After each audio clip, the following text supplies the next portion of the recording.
E aos poucos a gente vai vendo que a dor que estava muito aguda, ela já vai espaçando um pouco, ela volta, mas ela já vai alargando, ela volta, mas ela já vem menos. E aí, quando você vê, você está fazendo um movimento que você não fazia, você, nossa, eu fiz e não senti, olha que legal, mas isso às vezes sem perceber. Eu tinha uma dor aqui nessa região, uma inflamação, e o meu tratamento é alimentação saudável, cuidar do sono e exercício físico. Contratei a Mônica, vi o seu perfil, vi que a Mônica é muito responsável e mesmo de longe eu joguei toda a minha confiança na Mônica e deu muito certo. Hoje eu vivo totalmente sem dores. As minhas dores me incomodavam muito. Eu obtive uma melhora muito grande para minha rotina de atividades extra-treino.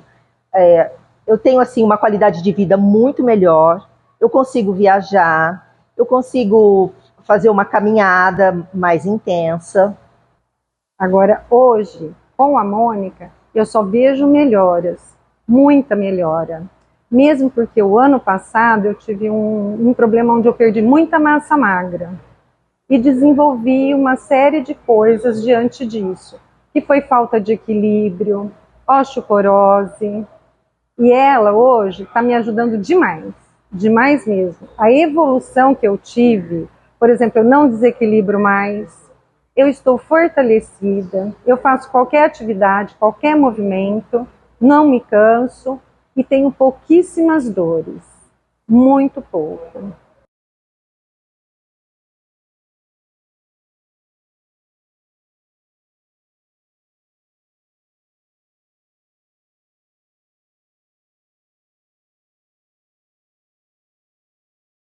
E passei 20 e tantos anos sofrendo sobre isso. A dor crônica que vem me acompanhando, com o trabalho que ela realiza, com o trabalho que ela desenvolve, a gente vai se conhecendo mais, vai se aprofundando, vai sabendo como direcionar, porque a gente precisa desse conhecimento profundo. Não é chegar lá e fazer, faz a aula e acabou. Não, eu acho que tudo é um conjunto, é uma engrenagem de coisas, de situação. Então, faz muito mais efeito quando você faz a aula e o professor, e o fisioterapeuta, o profissional te conta como é que é lá dentro, o que o nervo, o que o músculo, o que é, entendeu? Aí você traz para a sua vida, traz para a sua realidade, e aí você agrega valor.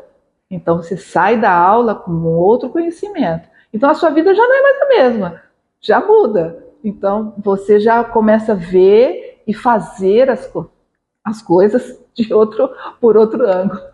A orientação, a conscientização, o trabalho que ela faz individual mesmo, pensando ali naquele ponto, foi a diferença, foi o que me fez assim acreditar muito, porque a gente com dor, a gente fica muito vulnerável, a gente fica muito inseguro, acho que no fundo a gente quer uma solução muito rápida.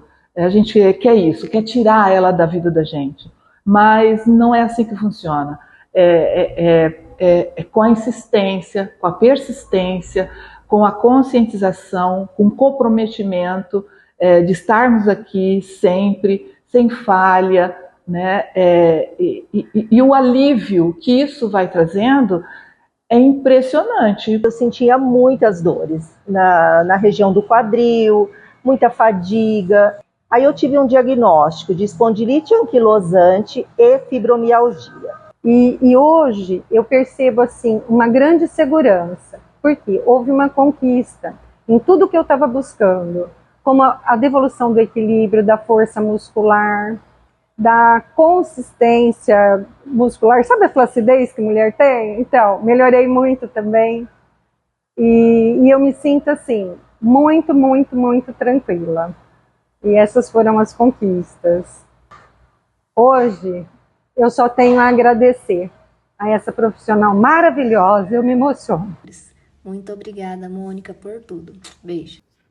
Boa noite. É assim que eu começo todas as lives que eu faço na rede social. E eu trouxe isso para vocês, já começando, né? Um dos pilares aqui, que é o marketing. Como é que a gente faz para trabalhar sem depender da academia, sem depender de CLT ou de PJ aí, sem a gente conseguir, né, colher os nossos próprios alunos. Então eu começo aqui, agora vocês já sabem uma boa parte da minha história, né, o que me motiva, por que eu busquei esse público. É um público extremamente carente de especialista, de cuidado, então é um oceano azul aí, é um mercado que só cresce e tem pouquíssimos profissionais especializados para trabalhar. Então a gente vai falar desse mercado da educação física no envelhecimento e nas doenças crônicas não transmissíveis. Eu vou começar aqui a nossa exposição para falar desse mercado, o tamanho desse mercado, quanto que ele está crescendo e como é que nós, profissionais de educação física, podemos atuar. Essa palestra vai durar em torno de 90 minutos. Nesse tempo também a gente vai ter as perguntas, o momento das nossas perguntas. Bom, passei ali no vídeo, mas trazendo aqui de novo aí ao meu começo, na época, não sei se tem alguém aqui com idade para conhecer a Les Mills, o Body Tudo. Foi uma febre das aulas coletivas aí, nas academias, foi um momento que as academias começaram a ter um grande boom, e naquele momento, então, de lá até aqui, foram mais de 89 mil horas dando aula. Grandes empresas que passaram lá em São Paulo, na Biorritmo, na Reebok, eu sou daqui, mas eu fiz a minha formação lá em São Paulo, e depois eu fui para a internet, né? E temos aí alguns infoprodutos, nos quais hoje a gente já tem mais de 300 alunas ativas entre aula gravada, né, os infoprodutos e a consultoria. Esse é o tamanho do nosso ecossistema, algumas das plataformas no nosso ecossistema, né, já subiram um pouco esses números, né, mas aqui, deixa eu ver se está funcionando a luzinha. Aqui é o Instagram, o Facebook e o YouTube, as maiores plataformas, mas a gente também atua no TikTok e no LinkedIn, tá? Falando desse mercado, então, da educação física, como é que a gente sai do treinamento e da performance e passa para o cuidado clínico, né? Esse é o novo grande papel da educação física para esse século. Então, o que eu quero trazer para vocês é compreender esse cenário das doenças crônicas não transmissíveis no Brasil, identificar as oportunidades reais da nossa atuação no mercado, tanto no SUS quanto no setor privado, e refletir também sobre a ética, sobre o marketing e o nosso posicionamento enquanto profissional de saúde e não de lazer, tá? E não só educação. Bom, o panorama do mercado. Faz muito tempo que o mercado fitness tem dito pra gente que em torno de 4% da população aqui no Brasil e no mundo é a média de praticantes de atividade física dentro das academias. Esse mercado gira aí, ó, no ano passado, mostrou o Sebrae, em torno de 8 bilhões de reais por ano. O mercado wellness tem subido, também tem crescido, então quando a gente deixa de pensar em estética e performance e esporte e passa a pensar no bem-estar, ele já pula para 96 bilhões ao ano. Então, é muito maior, né? O mercado global, então, de bem-estar, esses números que eu falei, primeiro são do Brasil, esse terceiro é no mundo, né? Quase 6 trilhões de reais, aliás, de dólares, perdão, por ano, tá? Apenas 4,9% dos brasileiros frequentam academias, então subiu um pouquinho. 52% da população adulta, ela é fisicamente inativa, ou seja, sedentária. E a população idosa, segundo o censo do IBGE aqui no Brasil em 2022, são mais de 32 milhões de pessoas. Aqui embaixo, então, é a projeção do crescimento do mercado de bem-estar. A gente está vendo aqui que nos próximos anos a gente vai crescer ainda em bilhões esses números, tá? E em comparação ao PIB, quer dizer, o PIB vai crescer muito menos do que esse mercado. É um mercado que cresce para além de todos os outros. Vou falar um pouco da prevalência, então, das doenças crônicas não transmissíveis e do sedentarismo aqui no Brasil, tá? Dor crônica, quase 36% dos adultos brasileiros, quase 48% dos idosos brasileiros, segundo Silva, tá? As doenças crônicas não transmissíveis são responsáveis por quase 75% das mortes que acontecem aqui e quase 48% dos adultos têm mais de uma doença crônica, tá? O sedentarismo, ele é a principal causa associada, à obesidade, ao diabetes, à hipertensão e também depressão e ansiedade, segundo a Organização Mundial de Saúde em 2020. Então, a gente tem aqui esse gráfico de mortalidade e a gente vai vendo que ao longo dos anos, né, a DCNT está sempre maior do que todas as outras. Aqui dividido em câncer, em doença respiratória, em diabetes, tá? Essas taxas aí, elas foram padronizadas por idade, lá pela Organização Mundial de Saúde. Aqui a gente vai falar do envelhecimento da população do Brasil, tá? Então, mais de 15% da população hoje tem 60 a mais de 22 milhões de pessoas aqui no Brasil com 65 mais. Vejam aqui nas regiões, né? Nós estamos por aqui, né, Rio Preto? Olha, é uma das regiões que mais tem idosos e que mais a população envelhece. Então, é um supermercado para nós aqui da cidade, da região.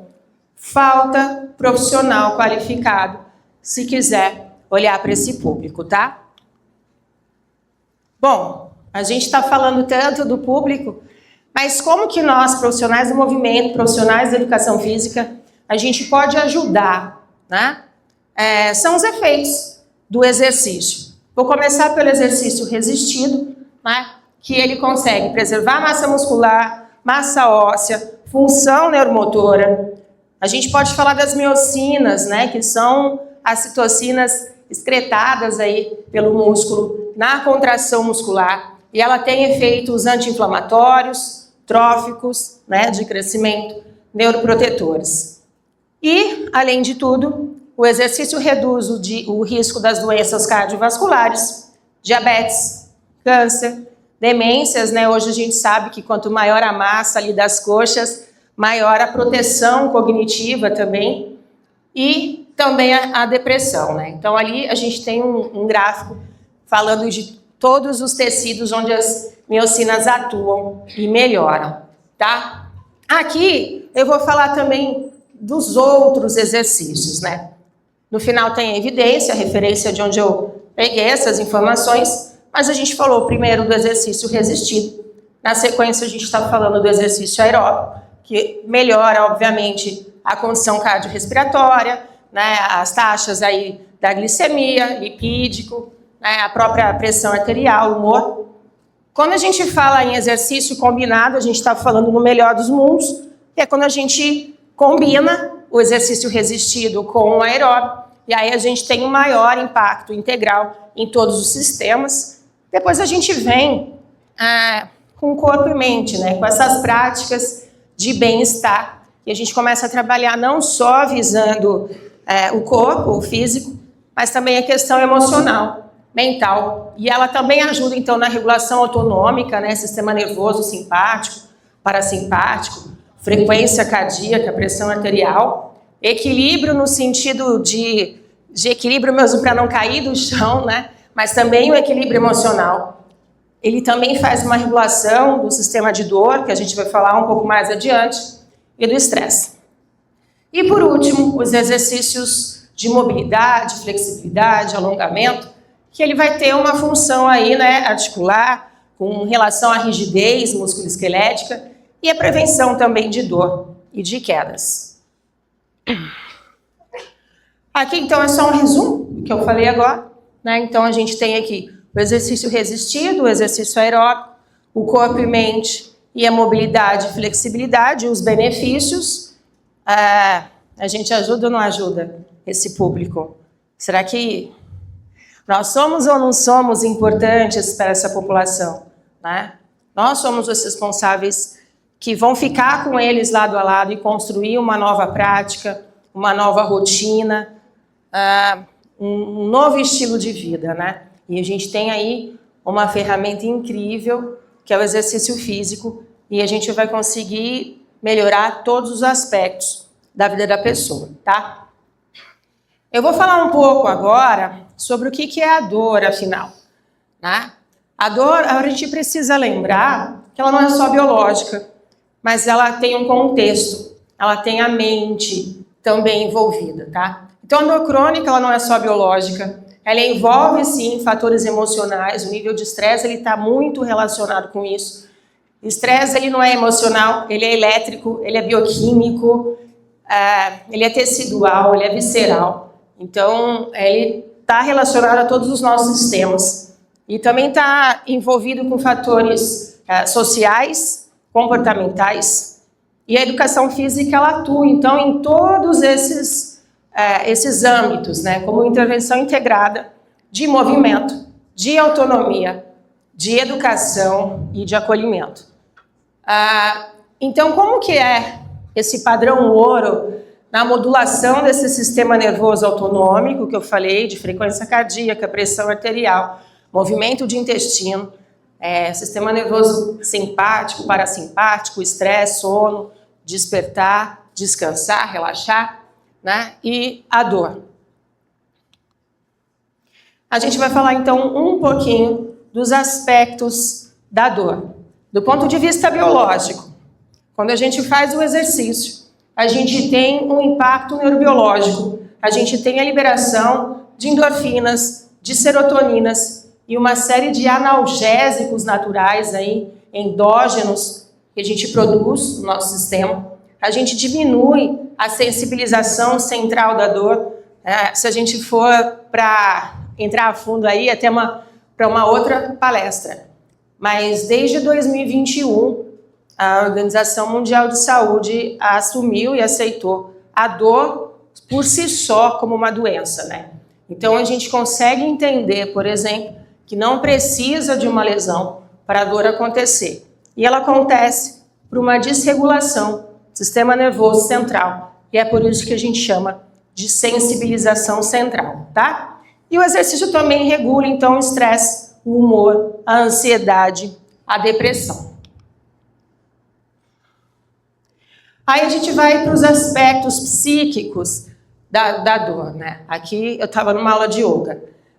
O impacto psicológico, ele vai melhorar a autoeficácia e a autoestima. Eu fiz questão de trazer para vocês também um pouco daqueles depoimentos, porque é muito comum para uma pessoa com dor, ela vai ficando incapacitada, a sensação dela de inutilidade é muito grande. E quando a gente se sente inútil, quando a gente se sente dependente de alguém, quando a gente se sente incapaz de ajudar, de contribuir, normalmente isso faz com que nós nos sintamos, né, com uma autoestima muito baixa, e eu não valho nada, eu não sirvo para nada. É assim que normalmente essas pessoas chegam até a nossa clínica, tá? E, para além disso, então, a gente tem a redução da ansiedade, da depressão, do medo do movimento. Algumas pessoas têm medo de se mexer, acham que vai machucar, que vai cair, né? E a gente ainda tem toda uma comunidade médica que ainda reforça isso. Então, mais um motivo para a gente trabalhar o nosso estudo, com a nossa educação, saber de fisiologia, saber de biomecânica, saber de cinésio, para quando a gente for questionado, a gente poder garantir com toda certeza que mesmo um exercício ruim ou mal feito é melhor do que permanecer sedentário, tá? E também melhora a sensação de propósito e de autonomia. do ponto de vista social, né? Aqui, quando eu dava aula de bike ainda, então sempre trazendo para vocês um pouco da realidade também da prática. Ela vai trazer conexão, pertencimento, apoio social, a gente vai falando de rede, de apoio, né? E a gente vai fortalecendo vínculos, rotina, comportamento saudável, sustentado. Então aqui a gente está trazendo de novo por que o exercício físico contempla também o psicológico e o social para além do biológico, né? Porque essa abordagem biopsicossocial da dor e porque o exercício contempla todas essas dimensões. Eu trouxe aqui essa reflexão. O exercício não trata só os músculos, mas ele modula o cérebro, ele regula as emoções, ele reconstrói vida social, hábito, rotina, que são pilares fundamentais para o manejo da dor crônica, para o envelhecimento. E trazer também que movimento é, sim, ciência, né? Nós estamos aqui, vocês, por anos na graduação, depois as pós-graduações, as especializações, enfim, as pessoas, né, no geral, a população, precisa entender que o movimento, ele é uma ciência e existem aí os profissionais do movimento que realmente sabem o que estão fazendo, estudam e podem aplicar essa ciência, inclusive, para tratamento. Aí eu queria trazer para vocês algumas possibilidades, então, de atuação, pensando nesse público, tá? Isso aqui, a gente vai falar um pouco de saúde pública, né? Trouxe para vocês algumas siglas aqui, não sei se vocês estão familiarizados, para quem estiver se formando, a prefeitura já está abrindo aí alguns concursos, inclusive para profissional de educação física, então é bom que vocês saibam, né? Aqui está explicando um pouquinho do que é o SUS, né? E ela tem como princípio, então, a universalidade, a integralidade, a equidade. A diretriz é dizer que o cuidado é um dever do Estado. E dentro do SUS tem várias portas de entrada, tem vários programas onde o profissional de educação física pode atuar. Dentro deles, a gente começa com essa estratégia de saúde da família, tá? Então essa é a base da atenção primária do SUS. E nessa equipe existem o médico, o enfermeiro, o técnico de enfermagem, e agentes comunitários de saúde que podem estar incluídos aí o profissional de educação física, tá? E vai atuar no cuidado contínuo das famílias daquele território, daquele postinho ali, em princípio, promovendo prevenção, promoção da saúde, mas também reabilitação, tá? Dentro dessa estratégia da saúde da família, o profissional da educação física ele pode contribuir com os programas de atividade física comunitária, com grupos de idosos, de hipertensos, que ali mesmo no postinho, né, isso já existe, e a educação em saúde, oficinas de movimento, como a gente está fazendo aqui. É muito importante essa educação em saúde, na dor, do movimento, tá? Dentro dessa iniciativa, a gente também tem um núcleo ampliado da saúde da família, que foi criado lá em 2008 e dá suporte técnico a todas as equipes que eu falei até aqui. Daí a gente tem o NASF, né, que é esse que eu falei, ele é interdisciplinar e ele tem dentro da equipe também o profissional de educação física, nutricionista, fisioterapeuta, psicólogo. O Estado já começou a olhar, então, a equipe multiprofissional de saúde, esse olhar 360 para a população, para a gente conseguir, de fato, promover a saúde, fazer a prevenção e também o tratamento, tá? E por último, no topo da pirâmide, a gente tem esse programa de Academia da Saúde, coloquei até ali a imagem, né, daquela academia de parque, a céu aberto. É um programa que o Ministério da Saúde liberou em 2013, cria esse tipo de espaço público, né, é inspirado nessas academias ao ar livre, mas com profissional, né? Então a academia não está lá sozinha, existe um profissional contratado pelo Estado para poder estar integrado com essa rede de atenção primária, tá? E o público-alvo são os idosos e as pessoas com dores, mais uma vez, né? A população especial, a população que eu já disse algumas vezes aqui, que é carente de especialista para cuidar deles, tá? Aqui a gente só está repetindo, né, trazendo um pouco essa ideia de assistência básica, né, de saúde pública. Aqui essa pirâmide, a gente tem o SUS, depois vai para a atenção primária, depois para essa estratégia de saúde da família e, por último, a academia da saúde, tá? Bom, gente, se você não quer ser servidor público e quiser atuar, então, na rede privada, onde que você vai poder atuar? Né? Na saúde suplementar. Então, clínicas já tem um profissional de educação física, os próprios convênios ali na Unimed já tem alguns trabalhos de atividade física. Nos hospitais já começam a contratar também profissionais de educação física, além da fisioterapia.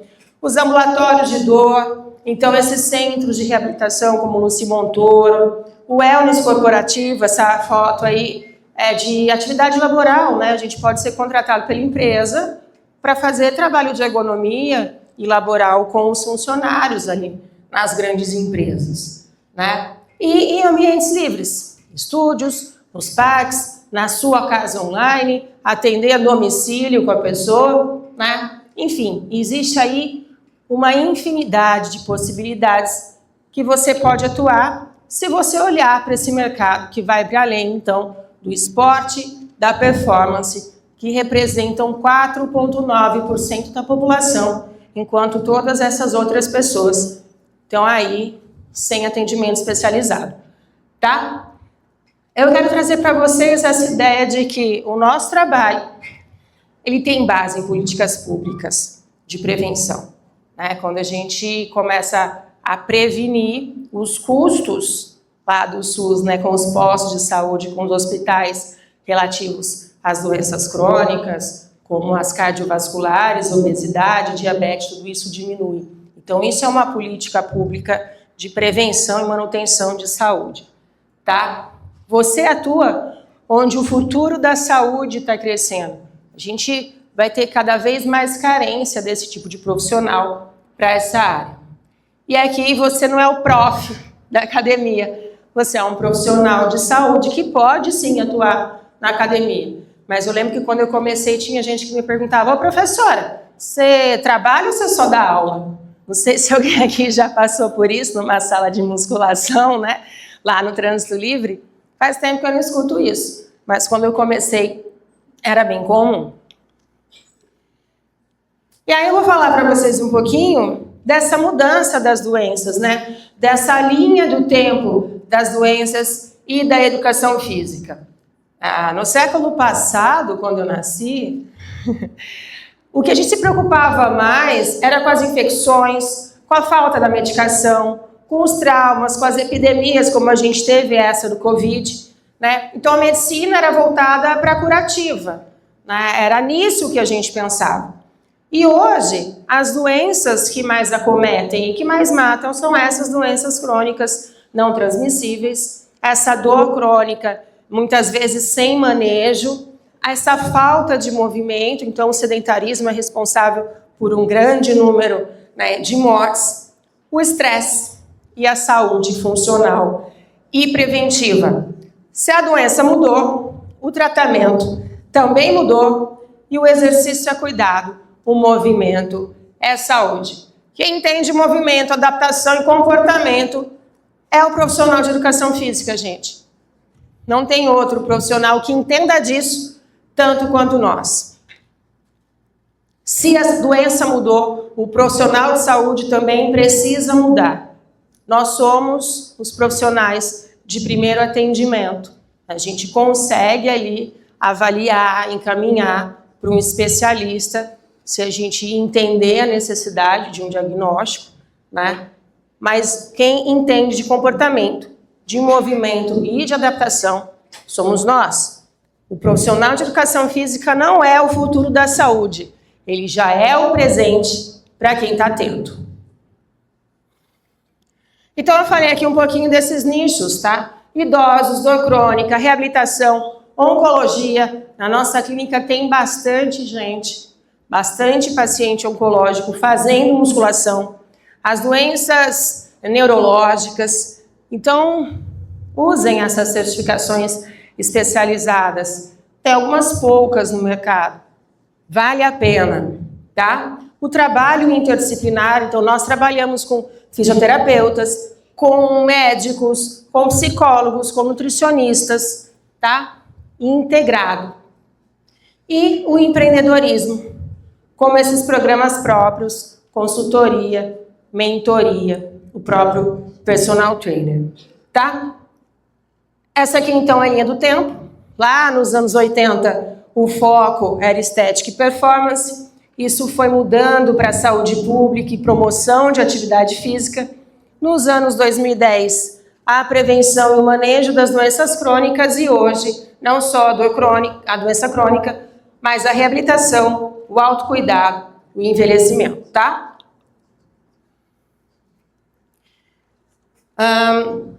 Agora a gente vai falar um pouquinho da ética profissional, né? Eu trouxe esse monte de coisa para vocês. E como é que a gente mantém a ética no meio desse mercado da saúde? Lembrando do Código de Ética do CONFEF, né? Então, quando a gente se forma, a gente recebe aí a carteirinha do CREF, né? O convite para participar desse conselho. E aí o CONFEF, que é o federal, né? O órgão, ele tem um código de ética que reza o que cabe e o que não cabe a nós, tá? Então, a primeira coisa é respeitar os limites de atuação, lembrar que a gente não é médico, que a gente não é terapeuta. Então, vamos respeitar, trabalhar juntos sim, mas cada um no seu quadrado. Usar sempre prática baseada em evidências. Aqui na academia, né, na faculdade, a gente sempre traz as coisas com referencial bibliográfico. Né? Não vamos perder isso quando a gente vai lá para o blogueirinho da internet, o pessoal querendo fazer treino de TikTok. Não caiam nessa, não queiram agradar o teu cliente.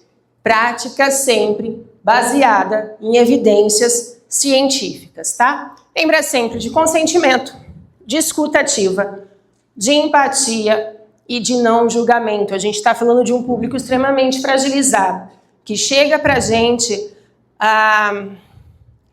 com questões emocionais, né? Depressão, transtorno bipolar, ansiedade, né? Essas doenças todas, lidar com a dor, lidar com a perda. Se a gente vai falar de um público já envelhecido, ele lida com o luto por várias coisas. Então, lembrar dessa fragilidade, da necessidade de vínculo, pedir sempre o consentimento para cada conduta que a gente tomar, cada intervenção que a gente for fazer e principalmente não julgar, gente. Passar rapidinho sobre marketing e a comunicação ética, né? Então, como comunicar essa ciência sem gerar sensacionalismo, trazer esse posicionamento sempre da autoridade, usar suas redes sociais, que é de graça, né? Como conteúdo educativo, fazer sempre transparência quando você tiver as parcerias, né? Não ficar tanto ligado ali no cupom, mas realmente na ciência, naquilo que você entrega, na sua verdade. Fazer essa construção ética, essa construção científica. Lembrar sempre da comunicação e da divulgação científica. A diferença entre elas é que a gente está falando para o público geral e o outro a gente está falando para os nossos pares profissionais. Sempre usar isso com a responsabilidade civil dentro do Código de Ética do nosso conselho, tá? E aí eu vou falar um pouquinho para vocês da abordagem do manejo e dos diferenciais no ambiente do treino específico para essas populações, tá? Repetindo, a dor, ela é multidimensional. A gente está falando do âmbito emocional, a gente está falando do ponto de vista biológico, da dor em si e do quanto ela incapacita. Tudo isso está envolvido aí na dor. O movimento, como nós já falamos, é remédio para isso. Um remédio extremamente eficiente. O envelhecimento da população é uma oportunidade de mercado, principalmente para vocês que estão fresquinhos se formando agora. E lembrar sempre que a ética é o alicerce e a comunicação está livre aí, é o meio, todo mundo pode se beneficiar desse meio, tá? Como que a gente faz ali na clínica, então, rapidinho, para atender esse público, né? A gente faz uma anamnese clínica, então a gente verifica ali comorbidade, a medicação que essa pessoa toma, se ela tem dor, se ela já caiu ou tem medo de cair, né? Se ela tem dificuldade respiratória, se ela sente tontura, tudo isso a gente vai verificar. A gente vai ver alguns sinais de alerta também com relação à dor, essa dificuldade respiratória, tontura, sinais vitais, pressão arterial, frequência cardíaca, saturação de oxigênio, febre, enfim, a gente faz sempre esses questionamentos para a pessoa. A gente usa muito a escala numérica de dor, ou a EVA, né, de 0 a 10. A gente também usa muito a escala de Borg para entender o esforço subjetivo da pessoa, para a gente conseguir ali manejar o momento do treino dela. E sempre na sessão a gente procura fazer essa avaliação em repouso. A pessoa chega, fica 5 minutos ali sentado, a gente avalia os sinais vitais, treinou, espera mais 5 minutos, a gente avalia de novo, tá? Segurança é o alicerce, na sequência a eficiência. Quais são as prescrições, né? A prescrição básica, quando a gente atende esse tipo de público, a gente faz uma evolução de carga de amplitude mais lenta do que a gente costuma fazer. O esforço ele vai estar sempre dentro do submáximo, a gente não trabalha até a falha com esse público. O volume também é muito baixo, a gente faz poucos exercícios para o grupo muscular. As repetições também são baixas, porque eles se cansam muito. Os intervalos, eles tendem a ser um pouquinho maiores, às vezes até 3 minutos, um pouco mais do que a gente colocou aqui. Depende do estado que a pessoa está, né? E a amplitude, né? A gente vai respeitar sempre as limitações da pessoa. Então, a gente nunca faz extensão completa, a gente sempre trabalha parcial, para menos, até chegar à isometria, mas não isometria sustentada, porque se a pessoa ficar 20 segundos em contração, ela pode subir a pressão e a frequência cardíaca dela. Se for um hipertenso, a gente pode ter um problema com isso, tá? Falando um pouquinho mais, então, do porquê que a gente optou em trazer o exercício resistido, preferencialmente aqui para vocês, porque é o mais estudado, porque é o mais completo. E se a gente tiver que escolher, a gente vai optar por ele. Nós já falamos das miocinas, né? Essa melhora na massa óssea, também na massa muscular, na melhora da composição corporal e na funcionalidade em relação à força, potência, coordenação motora e flexibilidade, tá? Que técnica a gente ajuda a modular a dor no treino? A gente usa o pacing, que nada mais é do que parar a série conforme a necessidade desse cliente. Então, às vezes, a gente propõe lá uma série de 8, ela não consegue fazer 8. Então, faz 2 de 4, por exemplo. Tá? O rest pause é justamente isso também. A gente consegue interromper a série, recuperar, para depois continuar. O gentle training, a gente traz bastante nome em inglês, né? Não sei por que a gente não tem nome em português para as coisas, mas é um treino gentil, sem dor, não vale no pain, no gain, né? E o pocket training, treinos curtos. Na minha consultoria eu começo com treinos de 5 minutos, e ainda assim tem gente que não consegue fazer. Isso é uma realidade, tá? Aqui eu vou falar de algumas adaptações por algumas condições aí crônicas, né? Então, quando a gente tem o cardiopata, a gente presta um pouco mais de atenção no Borg. Tem alguns exercícios no treinamento resistido, como o leg press, ou a remada curvada, por exemplo, que a gente vai aferir de novo a pressão e a frequência para saber se isso aumentou ou não, tá? Quando a pessoa tem obesidade, a gente vai pensar bastante também, principalmente no risco cardiológico dela, e aí a gente vai fazer um protocolo muito próximo do cardiopata.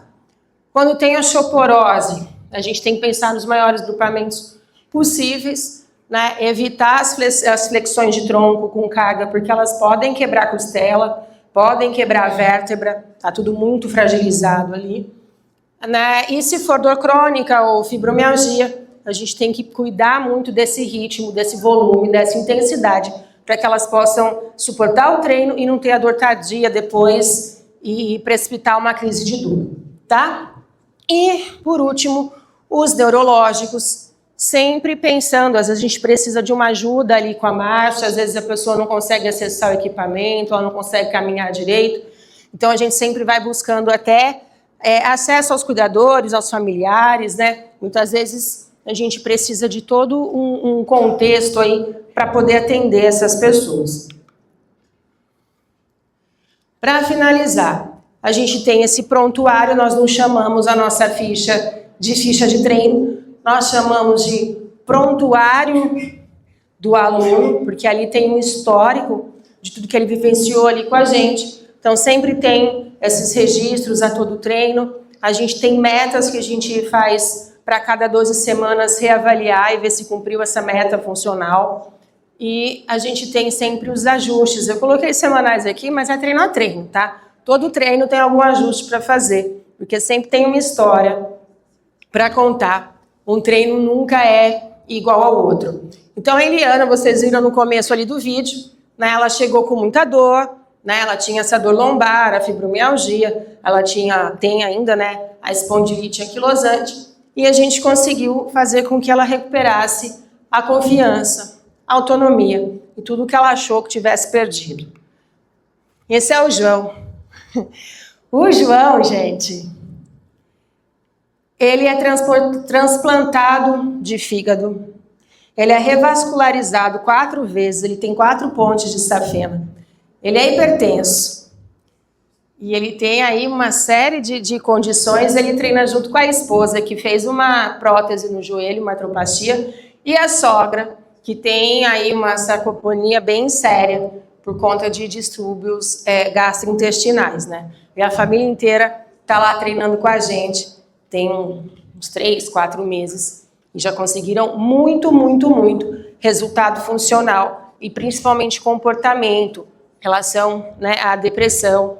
Foi legal que ele não tinha Instagram, e aí a gente tira foto lá e posta, né, o pessoal da academia, lá da clínica, e aí ele pediu ajuda para a gente fazer o Instagram dele, e aí ele tem só para poder aparecer lá, né, e mandar para a família dele. Ele é bem legal. Então, o movimento, ele é reconstrução. A educação física é uma peça estratégica no cuidado com a saúde. As doenças crônicas e o envelhecimento só vão aumentar daqui para frente. E isso pede profissional preparado. Eu repito, não temos profissionais qualificados no mercado. O movimento é tratamento, com ética e consciência. E aqui eu faço um convite para vocês de transformar a sua carreira com prática, com método e com evidência científica. Aqui eu vou ter que vir dar o play. Aqui não é na nossa unidade, é lá em São Paulo. Você vai dar o play? Obrigada. É lá em São Paulo, da nossa licença. Opa, voltou. Aí, é um vídeo que tem aí. Será que não vai? Ih, moiou. Vou ficar devendo o vídeo. Essa senhora do vídeo, essa daí que está aparecendo de azul é a repórter. Mas lá no fundo, essa senhora tem 105 anos. Ela é aluna ali da nossa matriz ali há 20 anos. Ela começou a fazer musculação aos 85 anos. Só está viva porque continua treinando, tá, gente? Infelizmente o vídeo não funcionou. Não tem problema, vamos seguir. Mas está lá no nosso Instagram, tá?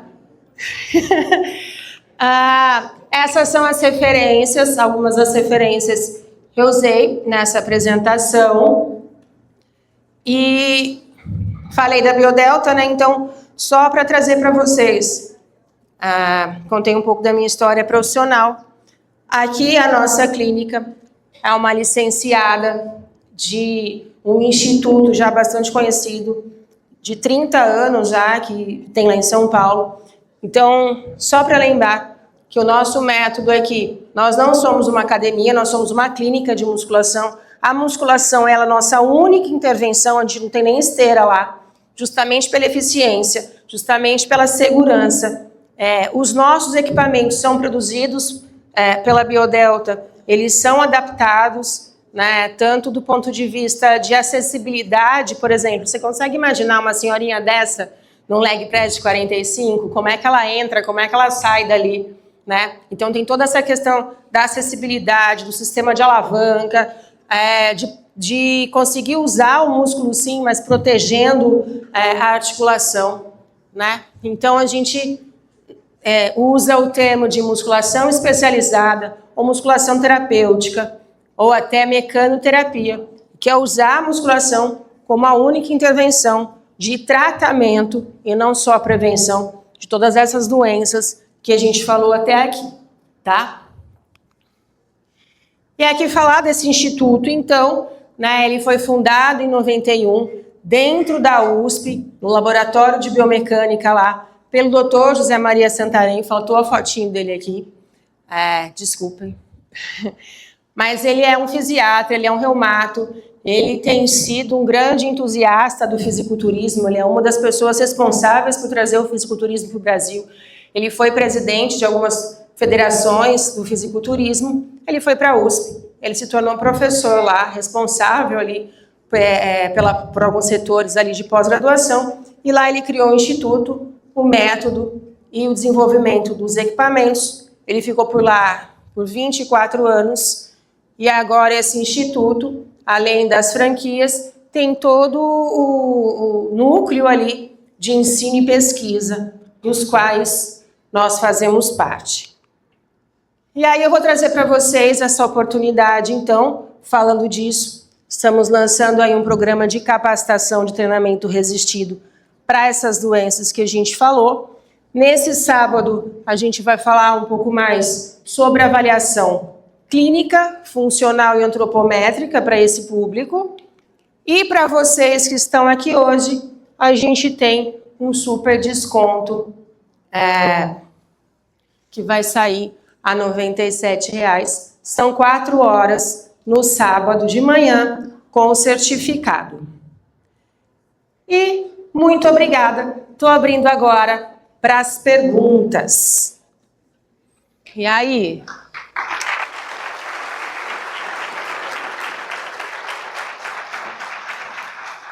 Obrigada.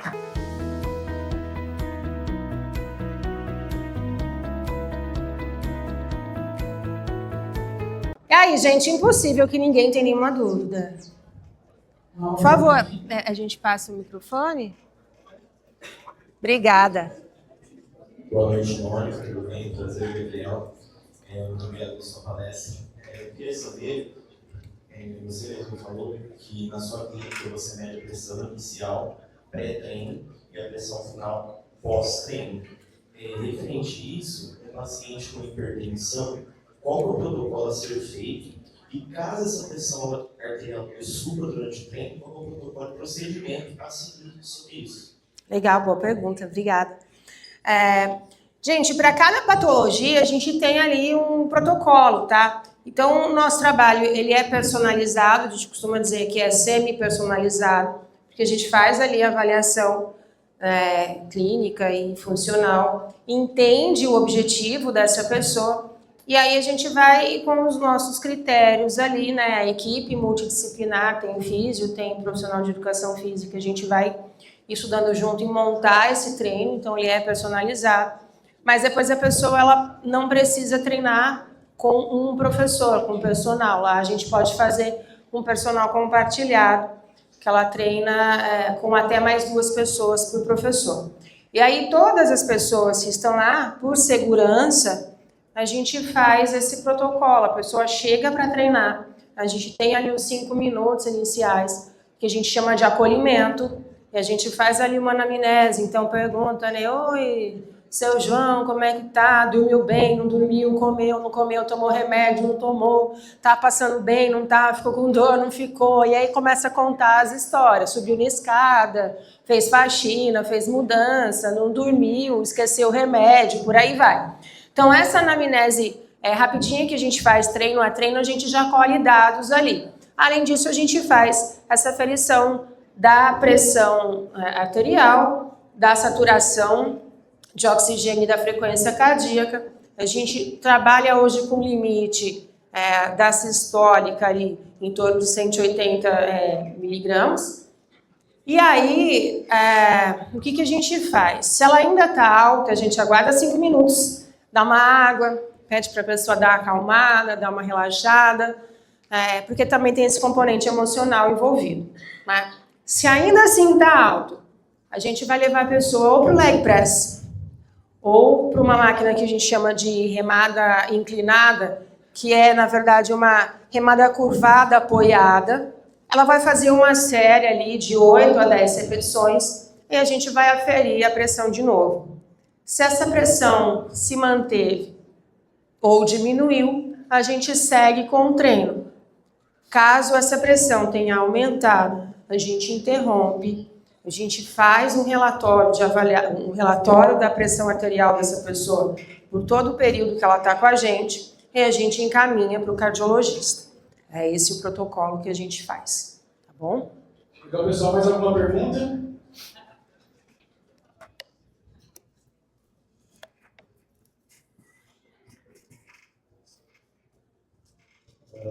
Boa noite. Bom, a minha dúvida é em relação ao planejamento do treinamento para idosos, específico de acordo, além do, assim, o idoso, obviamente não existe só o idoso que começou na musculação, como tal o idoso que já está há um bom tempo na musculação, ou a outra atividade física agora escolhida. Você falou também das determinadas valências que têm que ser trabalhadas e tudo mais. A minha dúvida é em relação ao planejamento do treinamento para esse idoso, e a dúvida é referente à periodização. Há algum momento onde você vê como interessante a periodização, ou não, apenas uma progressão simplificada de acordo com as determinadas comorbidades que esse idoso tem, e também o nível, né, que esse idoso apresenta, né, em relação à atividade proposta. Boa pergunta. Parabéns. Como se chama? Neto.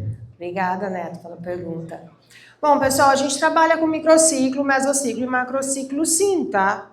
O que acontece é que dificilmente a gente consegue seguir esse treino, por exemplo.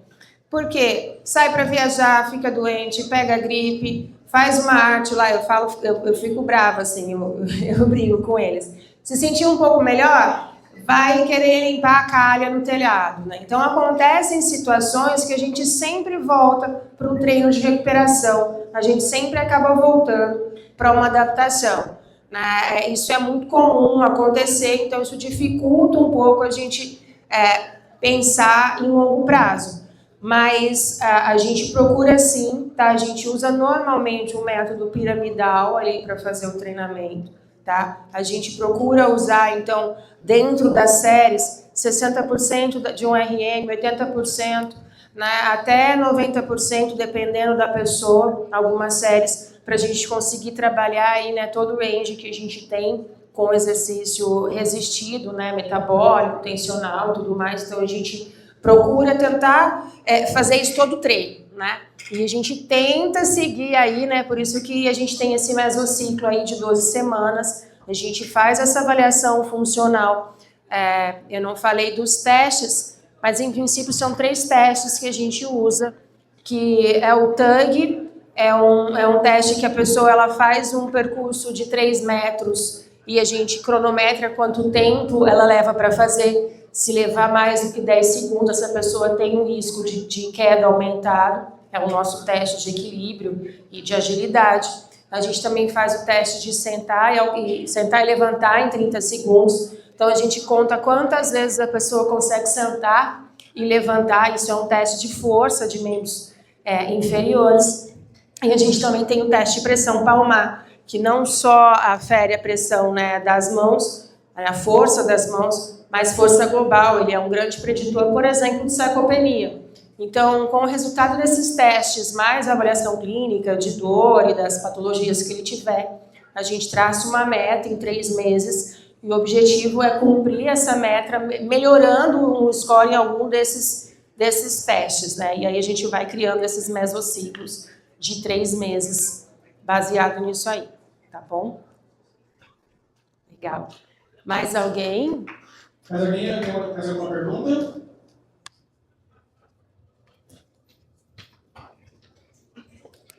Aproveita, gente. Olá, muito boa noite. Cadê? Levanta a mão. Aê! Oi, boa noite. Eu acabei perguntando isso. Legal.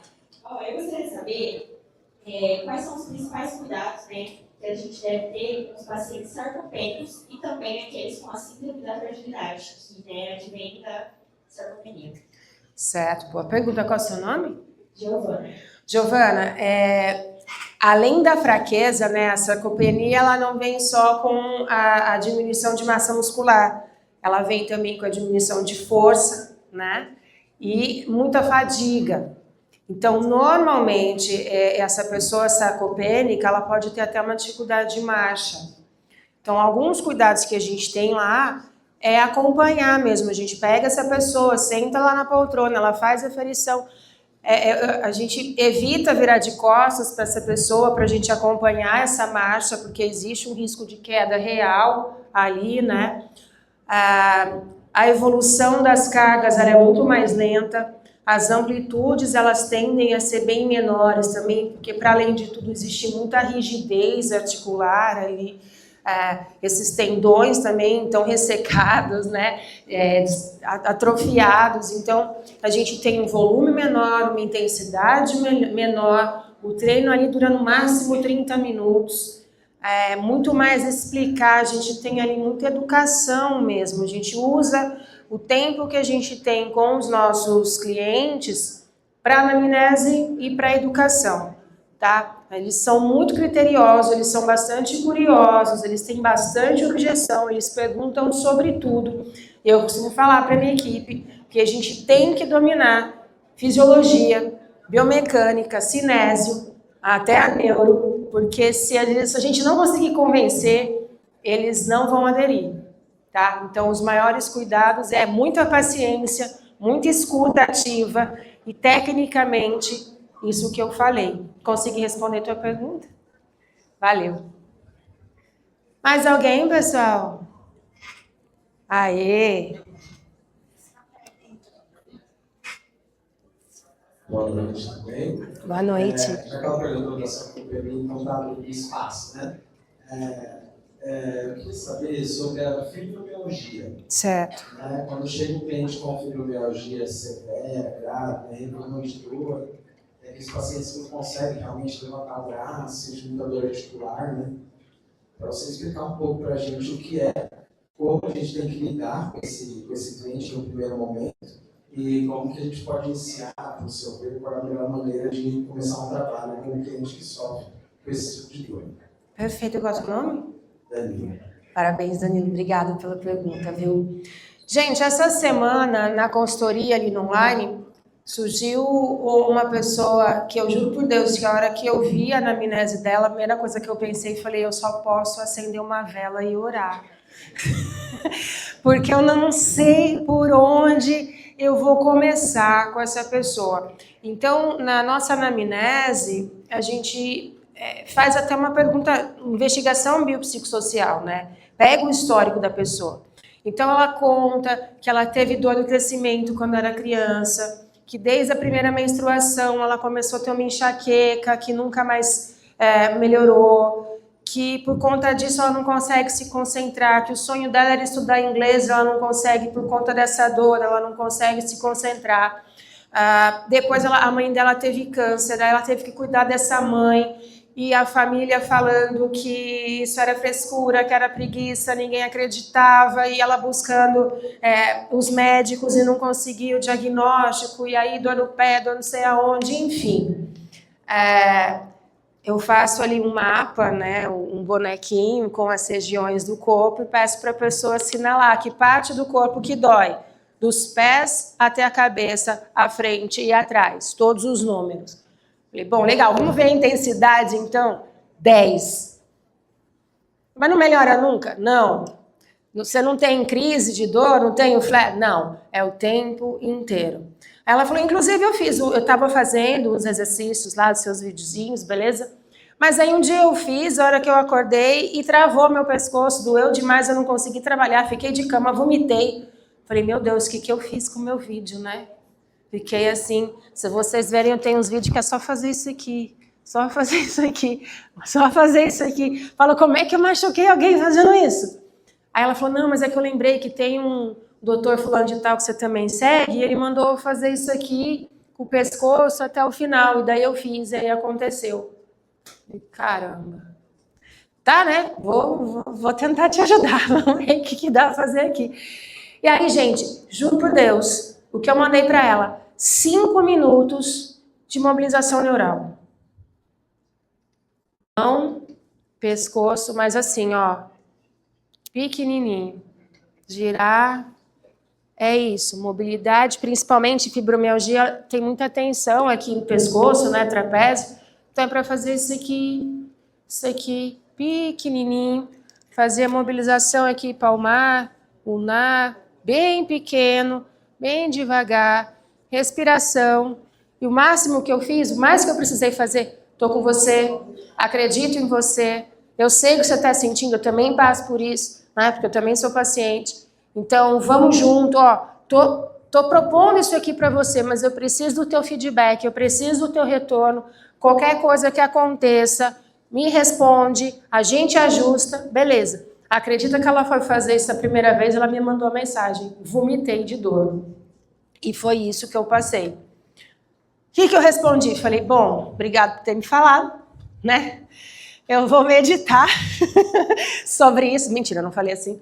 Mas eu falei para ela, eu preciso que você descanse, então, hoje e amanhã. Nós vamos retomar na quinta-feira e eu vou avaliar o que a gente vai conseguir fazer dentro da tua possibilidade.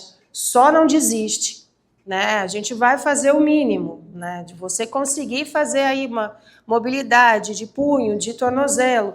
Então, eu trouxe para vocês o caso da musculação, porque ele é o mais completo, mas muitas vezes a gente não consegue começar com treino resistido, né? Muitas vezes a mobilidade aí nem o alongamento, hein? É uma mobilidade porque a gente precisa reduzir essa sensibilização. O medo, ele aumenta a dor, né? Então, a gente precisa fazer essa progressão gradual, exposição gradual ao movimento. Essa pessoa, com certeza, eu vou levar uns 3 meses para conseguir fazer o primeiro treino de resistência dela, com toda certeza. É bem demorado. Trazer a confiança dela. Te respondi? Valeu. Mais alguém, pessoal? Sim, não, talvez. Acabou? Eu tenho uma pergunta. Diga.